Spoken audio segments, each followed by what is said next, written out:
اہم اعمال جامع ترمذی نمبر 2616 میں موجود ایک طویل حدیث میں حضور نبی اکرم صلی اللہ علیہ وآلہ وسلم نے چند اہم اعمال بیان کیے ہیں جن کو انجام دینے کے لیے مسلمانوں کو کوشش کرنی چاہیے۔ حضور نبی اکرم صلی اللہ علیہ وآلہ وسلم نے روزہ کو ڈھال قرار دیا۔ سنن ابن ماجہ نمبر 1639 میں موجود ایک اور حدیث میں اس کی مزید وضاحت کرتے ہوئے یہ نصیحت کرتے ہیں کہ روزہ آگ کے خلاف ڈھال ہے، جس طرح ڈھال لڑائی میں انسان کی حفاظت کرتی۔ اس کا مطلب یہ ہو سکتا ہے کہ روزہ دنیا میں آنے والی مشکلات اور آخرت میں جہنم کی آگ سے حفاظت ہے۔ اس کے علاوہ روزہ اللہ تعالیٰ کی نافرمانیوں کے خلاف ایک ڈھال ہے، جیسا کہ قرآن کریم نے روزے کو تقوی حاصل کرنے کا ذریعہ قرار دیا ہے، اور اس کا ایک پہلو اللہ تعالیٰ کی نافرمانی سے پرہیز کرنا ہے۔ باب 2 البقرہ آیت 183۔ اے ایمان والو، تم پر روزے فرض کیے گئے ہیں جس طرح تم سے پہلے لوگوں پر فرض کیے گئے تھے تاکہ تم پرہیزگار بن جاؤ۔ لیکن یہ نوٹ کرنا ضروری ہے کہ روزہ اس وقت تک ڈھال کا کام کرتا ہے جب تک کہ کوئی شخص اپنے روزے کو بری باتوں یا افعال سے خراب نہ کرے۔ سنن نسائی نمبر 2235 میں موجود ایک حدیث میں اس کی طرف اشارہ کیا گیا ہے۔ اسی لیے حضور نبی اکرم صلی اللہ علیہ وآلہ وسلم نے ایک حدیث میں روزہ دار کو تنبیہ کی ہے کہ وہ بدتمیزی نہ کرے اور نہ ہی دوسروں سے جھگڑے۔ صحیح بخاری نمبر 1894 میں موجود ہے۔ حضور نبی اکرم صلی اللہ علیہ وآلہ وسلم نے جامع ترمذی نمبر 707 میں موجود ایک حدیث میں تنبیہ فرمائی ہے کہ اللہ تعالیٰ یہ نہیں چاہتا کہ کوئی شخص اپنا کھانا پینا چھوڑ دے۔ غلط تقریر اور اعمال، یہ رویہ روزے کے مقصد سے واضح طور پر متصادم ہے۔ در حقیقت روزے کو گناہوں سے محفوظ رکھ کر نہ صرف معدہ بلکہ جسم کے ہر عضو کو متاثر کرنا چاہیے۔ اس لیے ایک مسلمان کو چاہیے کہ وہ اپنے فرائض کو ادا کرتے ہوئے اور گناہوں سے پرہیز کرتے ہوئے روزے کے تمام آداب اور شرائط کو پورا کرے تاکہ وہ اس طرز عمل کو سارا سال نافذ کر سکے، چاہے وہ روزہ نہ بھی رکھے۔ یہ حقیقی روزہ ہے جو تقوی اور دنیا کی مشکلات اور آخرت میں جہنم کی آگ سے حفاظت کا باعث ہے۔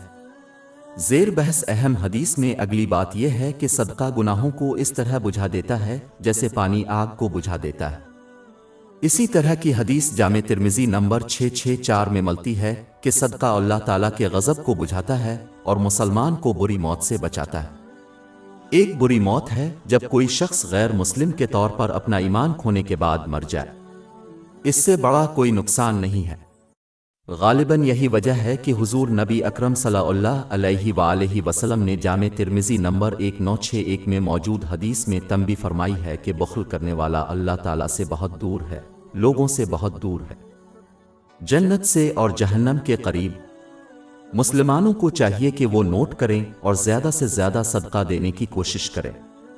جیسا کہ اسلام میں صدقہ بہت سے مختلف جسمانی اعمال پر محیط ہے، جیسے کہ کسی کی طرف دیکھ کر مسکرانا تاکہ وہ محفوظ محسوس کرے، جس کی نصیحت جامع ترمذی نمبر 1956 میں موجود حدیث میں ہے۔ کوئی بھی مسلمان کثرت سے صدقہ دینے سے عذر نہیں کر سکتا۔ اس کے علاوہ جیسا کہ اللہ تعالیٰ کسی عمل کے معیار کو اس کی مقدار سے زیادہ دیکھتا ہے، اس لیے صدقہ کے کاموں پر قائم رہنا چاہیے، خواہ وہ چھوٹے ہوں۔ در حقیقت اللہ تعالیٰ ان اعمال کو پسند کرتا ہے جو باقاعدگی سے ہوں، خواہ وہ چھوٹے ہی کیوں نہ ہوں۔ صحیح بخاری نمبر 6464 میں موجود ایک حدیث میں اس کی تلقین کی گئی ہے۔ باب 2 البقرہ آیت 271۔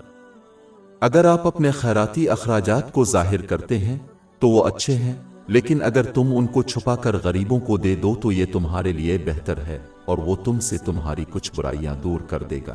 اہم حدیث میں مذکور اگلی چیز نفلی رات کی نماز کی اہمیت کو واضح کرتی ہے۔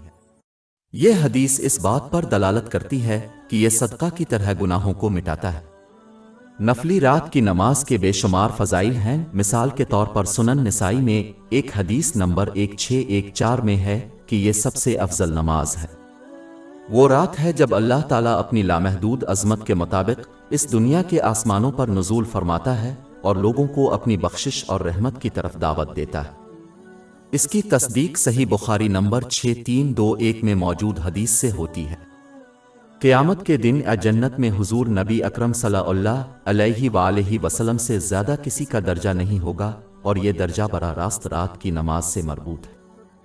اس سے معلوم ہوتا ہے کہ جو لوگ رات کو نفلی نماز قائم کرتے ہیں انہیں دونوں جہانوں میں اعلیٰ درجات سے نوازا جائے گا۔ باب 17 آیت 79۔ اور رات کے کچھ حصے سے اس کے ساتھ نماز پڑھو، یعنی قرآن کی تلاوت تمہارے لیے اضافی عبادت ہے۔ امید ہے کہ آپ کا رب آپ کو ایک قابل تعریف مقام پر اٹھائے گا۔ تمام مسلمانوں کی خواہش ہوتی ہے کہ ان کی دعائیں قبول ہوں اور ان کی حاجتیں پوری ہوں، لہذا انہیں چاہیے کہ وہ رات کی نماز نفلی ادا کرنے کی کوشش کریں، جیسا کہ حضرت محمد صلی اللہ علیہ وسلم نے صحیح مسلم نمبر 1770 میں موجود ایک حدیث میں فرمایا ہے کہ ہر رات میں ایک خاص گھڑی ہوتی ہے، اچھی دعاؤں کا ہمیشہ جواب دیا جاتا ہے۔ نماز شب کا قیام گناہوں سے بچنے کا ایک بہترین طریقہ ہے، کیونکہ یہ بے مقصد اجتماعات سے بچنے میں مدد دیتا ہے اور بہت سی جسمانی بیماریوں سے بھی بچاتا ہے۔ جامع ترمذی نمبر 3549 میں موجود حدیث میں اس کی تلقین کی گئی ہے۔ رات کی نماز کے لیے زیادہ کھانے پینے کی تیاری نہیں کرنی چاہیے، خاص طور پر سونے سے پہلے، کیونکہ یہ سستی کا باعث بنتی ہے۔ کسی کو دن میں غیر ضروری طور پر خود کو تھکانا نہیں چاہیے۔ دن میں ایک مختصر جھپکی اس میں مدد کر سکتی ہے۔ آخر میں اللہ تعالیٰ کی اطاعت کرنے کی کوشش کرنی چاہیے، اس کے احکام کو بجا لاتے ہوئے، اس کی ممانعتوں سے اجتناب کرتے ہوئے، اور تقدیر کا مقابلہ رسول اللہ صلی اللہ علیہ وسلم کی روایات کے مطابق صبر کے ساتھ کرنا چاہیے، جیسا کہ فرمان برداروں کو آسان معلوم ہوتا ہے۔ نفلی رات کی نماز ادا کرنا۔ زیر بحث مرکزی حدیث میں ایک اور چیز کا ذکر ہے کہ اسلام کا مرکزی رکن فرض نمازوں کو قائم کرنا ہے۔ فرض نمازوں کو قائم کرنے کا مطلب ہے کہ اس کے تمام آداب اور شرائط کو صحیح طریقے سے پورا کرنا، جیسے کہ وقت پر پڑھنا۔ یہ ہر مسلمان پر سب سے اہم فریضہ ہے اور اس کے بغیر دنیا و آخرت میں کامیابی تقریباً ناممکن ہے۔ یہ بات حضور نبی اکرم صلی اللہ علیہ وآلہ وسلم کی متعدد آیات اور احادیث میں واضح ہو چکی ہے، جیسا کہ جامع ترمذی نمبر 2618 میں موجود ہے۔ یہ واضح طور پر تنبیہ کرتا ہے کہ نماز قائم کرنا ایمان کو کفر سے الگ کرتا ہے۔ جو لوگ نماز قائم کرنے میں ناکام رہتے ہیں ان کے ایمان کے بغیر اس دنیا سے جانے کا خطرہ ہے، جو سب سے بڑا نقصان ہے۔ جیسا کہ اللہ تعالیٰ کسی شخص پر اس کی حد سے زیادہ بوجھ نہیں ڈالتا، کسی مسلمان کے پاس نماز قائم نہ کرنے کا عذر نہیں۔ باب 2 البقرہ آیت 286۔ اللہ تعالیٰ کسی جان کو اس کی طاقت کے بغیر فرض نہیں کرتا۔ اپنی پوری کوشش کرنے کا دعویٰ کرتے ہوئے فرض نمازوں کو قائم کرنے میں ناکام ہونا اس حقیقت کے منافی ہے، اور اس میں کوئی شک نہیں کہ قرآن کریم حق ہے۔ چونکہ فرض نمازیں اسلام کا مرکزی ستون ہیں، اس سے یہ اشارہ ملتا ہے کہ اگر کوئی ان کو قائم کرنے میں ناکام رہا تو اس کا اسلام کا گھر منہدم ہو جائے گا، خواہ وہ دیگر نیک اعمال ہی کیوں نہ کرے۔ فرض نمازوں کو کسی دوسرے عمل یا اندرونی عقیدے سے بدل نہیں سکتا۔ در حقیقت فرض نمازیں کسی کے اندرونی عقیدے کا سب سے اہم عملی ثبوت ہیں۔ اس عملی ثبوت کے بغیر دنیا آخرت میں کامیابی کا امکان نہیں۔ باب 20 آیت 14۔ میری یاد کے لیے نماز قائم کرو۔ اور باب 20 آیات 124-126۔ اور جو میری یاد سے روگردانی کرے گا اس کی زندگی تندرستی سے گزرے گی، اور ہم سے قیامت کے دن اندھا اٹھائیں گے، وہ کہے گا اے میرے رب تو نے مجھے اندھا کیوں اٹھایا جبکہ میں ایک بار دیکھ رہا تھا۔ اللہ تعالیٰ فرمائے گا اس طرح ہماری نشانیاں تیرے پاس پہنچی اور تو نے انہیں بھلا دیا، اور اسی طرح آج کے دن تو بھلا دیا جائے گا۔ زیر بحث مرکزی حدیث میں ایک اور بات کا ذکر ہے کہ اس ہماگیر حدیث کی تمام تعلیمات کی بنیاد زبان کو کنٹرول کرنا ہے۔ اس سے یہ بات واضح ہوتی ہے کہ زبان کو روکنا، اس کی حفاظت کرنا اور اسے اسلام کی مقرر کردہ حدود میں رکھنا ہی تمام بھلائیوں کا ذریعہ ہے۔ لہذا جس نے اپنی زبان کو قابو میں رکھا اس نے ان کا معاملہ سنبھال لیا۔ در حقیقت یہ حدیث اس بات کا اختتام کرتی ہے کہ لوگوں کے جہنم میں داخل ہونے کا سب سے بڑا سبب کلام ہے۔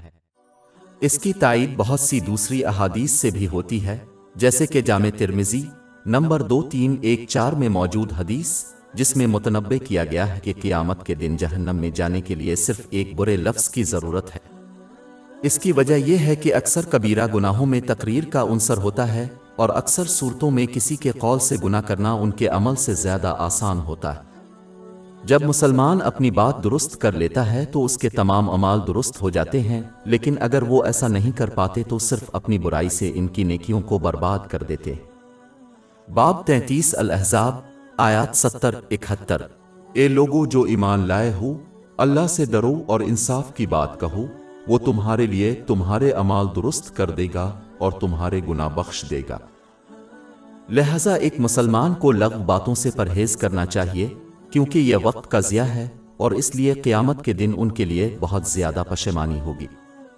اس دنیا میں انسان کو جن دلائل، مسائل اور مشکلات کا سامنا کرنا پڑتا ہے، ان کی بڑی وجہ بھی فضول گفتگو ہے۔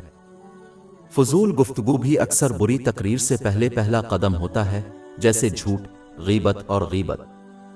ہر قسم کی بد کلامی سے بھی بچنا چاہیے، کیونکہ اس سے دونوں جہانوں میں مصیبت آتی ہے۔